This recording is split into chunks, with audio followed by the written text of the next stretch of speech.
Suprabhat, dear student and readers of English. Myself PC Puran and you are watching my YouTube channel College English Education Rockson. Through this channel, you will get the best concept of English, grammar, literature and objective English for you, whether you are a student of 10 plus 2 honors or other competitive examination. Watch the video from the beginning to the end. Your all problems related to English grammar will be solved. Subscribe the channel, touch the bell icon and you will get notification of my new update. Let's start now.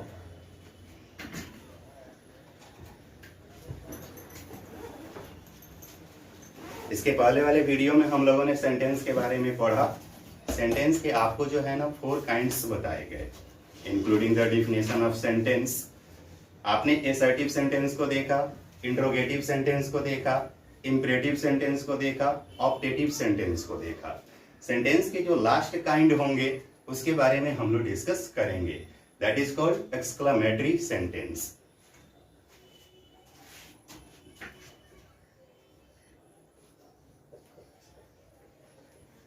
Sentence, ये sentence के last part हो गए exclamatory sentence. सबसे पहले आप इसके definition को देखेंगे।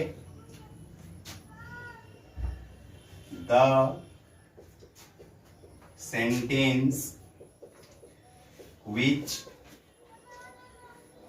Expresses joy, sorrow, surprise, fear, doubt, regret, applause and disgust is called exclamatory sentence। तो यह एक्सक्लेमेटरी सेंटेंस का डिफिनेशन हो गया। इसमें आपने देखा कि वह सेंटेंस जो joy, sorrow, surprise, doubt, fear, applause, disgust को एक्सप्रेस करता है, उसे हम लोग एक्सक्लेमेटरी सेंटेंस बोलते हैं। एग्जाम्पल को अब समझेंगे। एज, यहां डिस्कस करते हैं जॉय। ध्यान देंगे, ये जो सेंटेंस है खास करके आपके बॉडी लैंग्वेज को, आपके मानसिकता के बारे में जो है ना डिस्कस करता है। यहाँ हम किसी के बारे में कुछ कहते नहीं हैं, कुछ पूछते नहीं हैं, न हम किसी को सलाह देते हैं, न किसी को आदेश देते हैं, न किसी से आग्रह करते हैं, न हम प्रार्थना करते हैं, न शुभकामनाएं देते हैं। यह एक ऐसा सेंटेंस है जो आपके फिजिकल, मेंटल सिचुएशन में जो जो बातें आप बोलते हैं, फील करते हैं, एक्सप्रेस करते हैं, उसको दर्शाता है। जॉय, आनंद,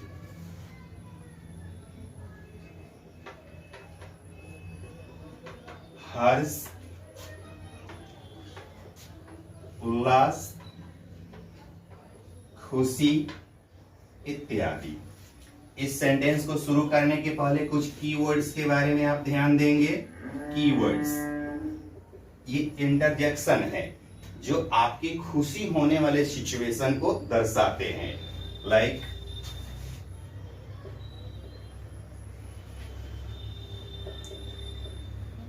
हुर्रा, वाह वाह, ब्रेवो, शाबाश,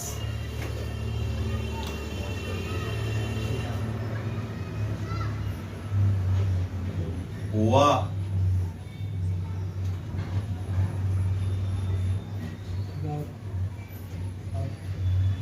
हा हा,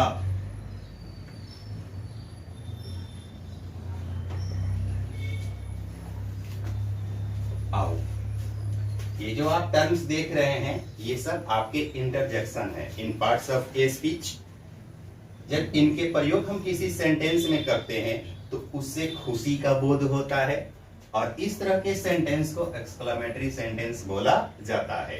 जैसे एग्जांपल यहां पे रखते हैं, एज, वाह वाह, हम लोग जीत गए, वाह वाह हम लोग जीत गए। सेंटेंस पढ़ने से बोध हो रहा है कि हम अपने खुशी को एक्सप्रेस कर रहे हैं। ऐसे सेंटेंस को एक्सक्लेमेटरी सेंटेंस बोला जाता है। ट्रांसलेट करते हैं, हुर्रा, वी ओन। ध्यान देंगे यह एक असर्टिव सेंटेंस ही होता है। जब इसमें जो है ना इंटरजेक्शन के प्रयोग करते हैं तो इंटरजेक्शन के तुरंत बाद एक्सक्लेमेशन मार्क का प्रयोग होता है और उसके बाद जो सेंटेंस होते हैं उसके अंत में फुल स्टॉप का प्रयोग किया जाता है। शाबाश, भारत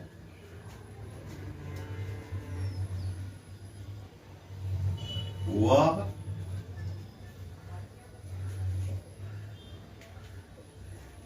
शाबाश वह पास हो गया,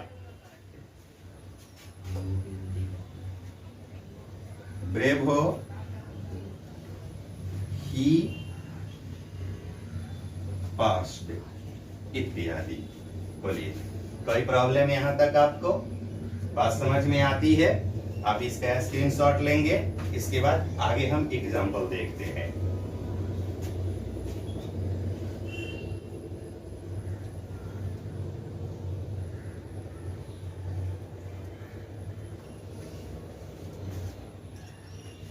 बोर्ड को क्लीन करते हैं।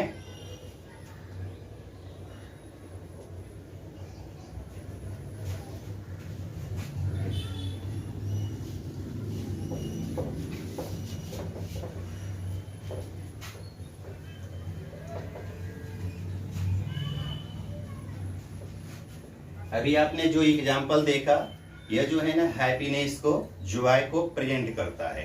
ठीक उसी तरीका से हमारे पास जो है ना जो फीलिंग्स होते हैं वो सौरों का भी होता है।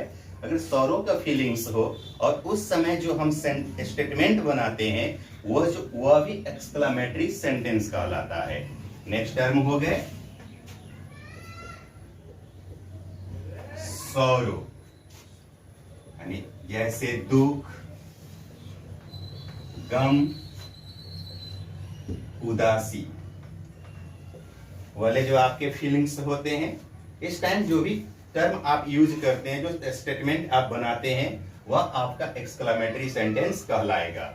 इसके लिए जो कीवर्ड्स होंगे ध्यान देते हैं, अल्लाह, हाय, ओ,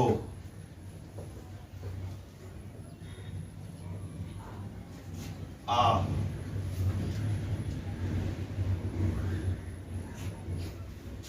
उफ,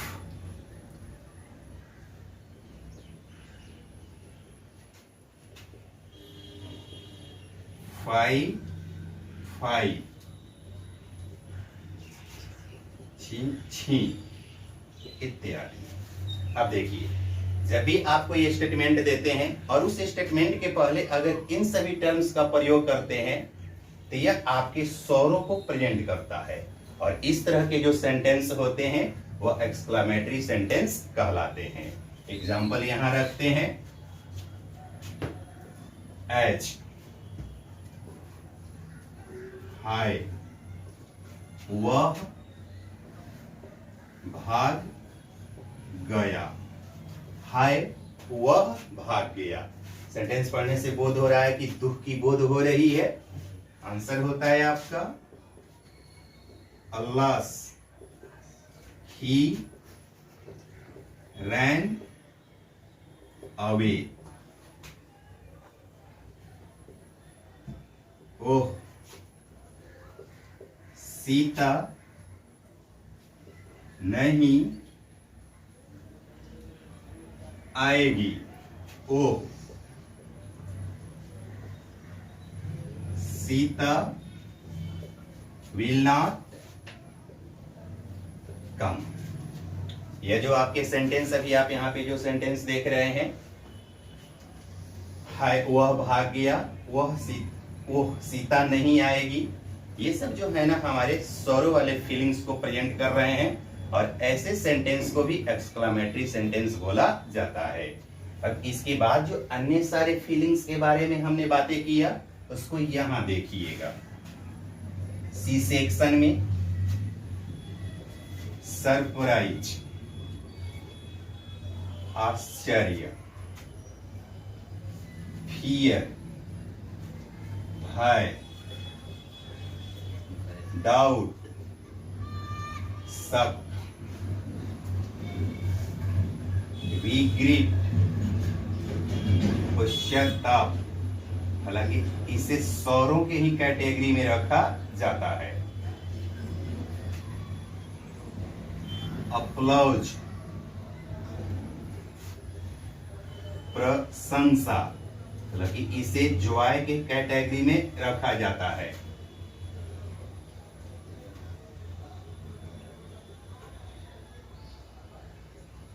डिस्गस्ट, घृणा, खास करके किसी वस्तु से, चीज से उब जाना इत्यादि। अब देखेंगे ये सारे जो फीलिंग्स के बारे में हमने बातें किया, यह किसी वस्तु के प्रति जो आप कंसेप्ट रखते हैं, और वह वस्तु आपके कंसेप्ट से जब बाहर हो, कम हो जाए, ज्यादा हो जाए, तो इस टाइप के फीलिंग्स जो है ना उस वस्तु के प्रति हमारे मन में आते हैं। अब ये जो स्टेटमेंट बनाने पे जो है ना, स्टेटमेंट देने पर निर्भर करता है कि हम इसमें से किन चीजों को एक्सप्रेस कर रहे हैं। हालांकि जो एग्जाम्पल आपको बताए जाएंगे वहां से स्पष्ट क्लियर होगा।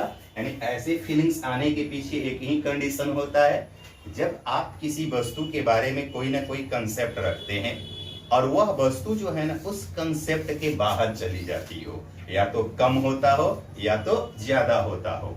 पहले आप इसका स्क्रीनशॉट लीजिए, एग्जाम्पल को हम सॉल्व करते हैं।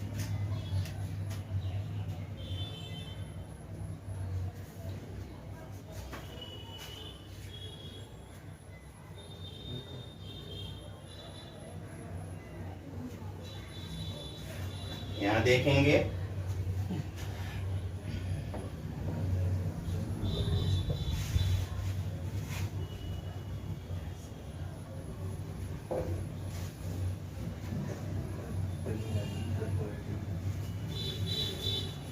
इस एग्जाम्पल को, यहाँ जो भी हम लोग एग्जाम्पल देंगे उसको आप दो तरीके से समझिएगा। एक किसी वस्तु के बारे में और एक उस वस्तु के गुण के बारे में। तो जब आप किसी वस्तु के बारे में स्टेटमेंट देते हैं तो उसकी बनावट खास करके वर्ड से ही होता है।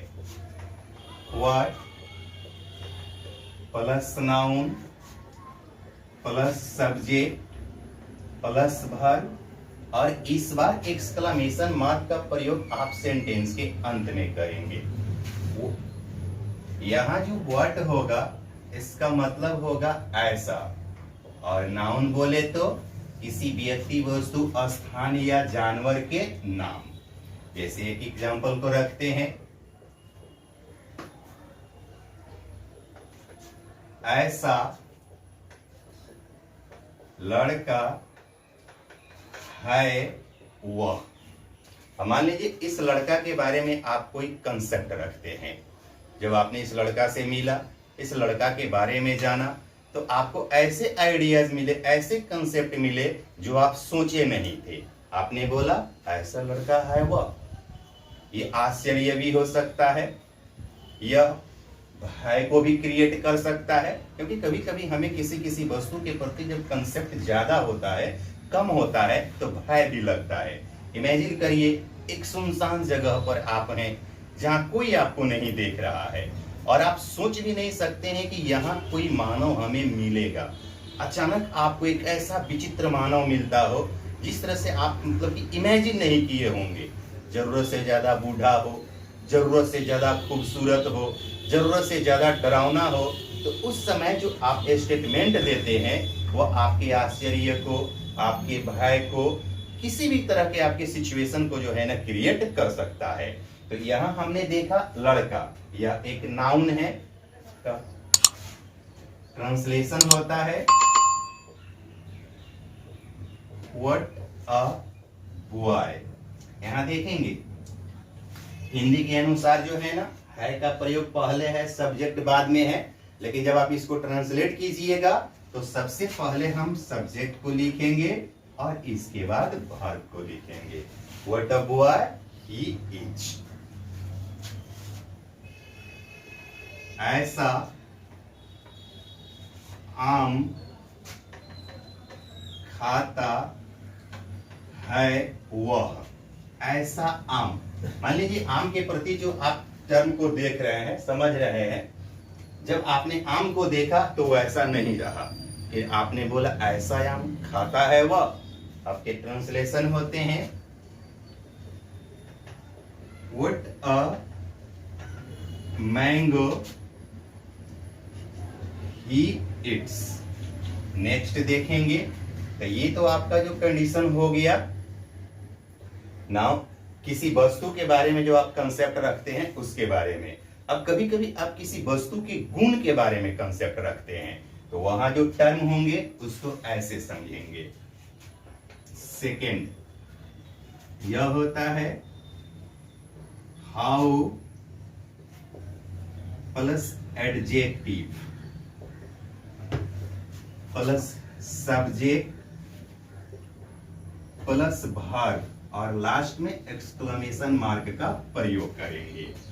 यहां हाउ प्लस एडजेक्टिव का मतलब हो गया इतना, और गुण का प्रयोग होता है यहां इतना, इतनी, इतने। जब हम किसी गुण को इस वर्ड टर्म से एक्सप्रेस करते हैं तो इसके लिए हाउ का प्रयोग किया जाता है। एग्जाम्पल को रखते हैं यहां पे, यहां देखिएगा इतना प्यारा हो तुम, यानी तुम प्यारे हो, इसके बारे में हमने कुछ कंसेप्ट रखा, लेकिन जब हमने तुम्हें देखा तो उस कंडीशन में या तो ज्यादा निकला नहीं तो कम निकला। इट मीन्स इतना प्यारा हो तुम। अब ये जो है ना एडजेक्टिव होता है। Answer is here how lovely you are, how lovely you are. अब ये जो है ना पॉजिटिव सेंस में भी जा सकता है और नेगेटिव सेंस में भी आ सकता है। जैसे यहां देखेंगे इतनी सुंदर दिखती है वह। मान लीजिए उसके सुंदरता के बारे में आपने कोई कंसेप्ट रखा और जब आपने इस चीजों को सुना तो आप जो सोचे थे उससे बेहतर होता हो या उससे खराब होता हो। पॉजिटिव भी बोल सकते हैं इतनी सुंदर दिखती है वह, नेगेटिव भी बोल सकते हैं इतनी सुंदर दिखती है वह, यानी कि नेगेटिव भी हो सकता है पॉजिटिव भी हो सकता है। अब ये आंसर हुआ हाउ ब्यूटीफुल सी लुक्स। बोलिए कोई दिक्कत यहां तक? हम लोगों ने यहां तक सेंटेंस के सभी काइंड्स का अध्ययन किया, सबके एग्जाम्पल को देखे। अब आप एक एक पार्ट का जो है ना अध्ययन अपने घर पे करेंगे, सेल्फ स्टडी करेंगे, जो भी प्रॉब्लम होगा आपका सॉल्व हो जाएगा। स्क्रीनशॉट लेंगे आप इसका।